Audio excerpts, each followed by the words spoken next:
जिस वक्त मैं मौजूद हूँ ये है मुआजकोट का इलाका जो कि टाउन लगता है माड़ीपुर का, और यहाँ पर ये स्पार्को रोड कहलाता है। आप मेरे अकब में अगर कैमरामैन दिखाए तो बारिश के बाद पानी जमा है और जमा होने से सड़क पर गहरे गहरे गड्ढे बने हुए हैं। वहाँ पर आवाम का कहना है कि हमें जो है यहाँ पर बहुत मुश्किलात का सामना है। इमरजेंसी हमें हॉस्पिटल जाना है, ऊपर वाले रोड पे कोई गाड़ी खराब है, उस वजह से नीचे आए तो नीचे ये हालत लगी पड़ी है।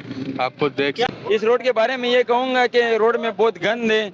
हम मुर्तज़ा वहाब बैरिस्टर और इसके अलावा जो है ना लियाकत अस्कानी, इन सब से दरख्वास्त करते हैं कि आप लोग अपने सीट पे आए हो, आवाम की वोट से हैं, तो आप लोगों को चाहिए कि आप यहाँ के मसले मसाइल देखो। मुआजकोट का एरिया है, आप लोगों से दरख्वास्त की जाती है कि आप लोग आए और आवाम की खिदमत करें।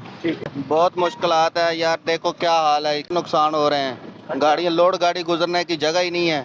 ये कराची के हालात हैं। देखो क्या है, ये कब से लीक है ये गैस पाइप? ये 20 दिन से तो मैं देख रहा हूँ, मेरे यहाँ गाड़ी का काम हो रहा है। अच्छा। तो SSDC की गाड़ी आई थी, उनको हमने कहा कि ये लीक हो रहा है, गवर्नमेंट का इदारा है, यहाँ पे आके एक्शन ले। तो ये कितना नुकसान हो रहा है हमारे बिलों में, तो ये लोग एडिशनल चार्जेस भी लगा देते हैं। जो ये वेस्टेज हो रही है इसका कौन जिम्मेदार होगा? तो अरबाब इख्तियार से हम पुरजोर गुजारिश करते हैं कि इसके ऊपर फौरी एक्शन लिया जाए और मुल्क की ये जो वसाइल है उनको नुकसान से बचाया जाए। ये 20 दिन से ये गैस पाइप जो है यहाँ पर ये लीक है और यहाँ पर अभी तक इसे मरम्मत भी नहीं किया गया है। जी।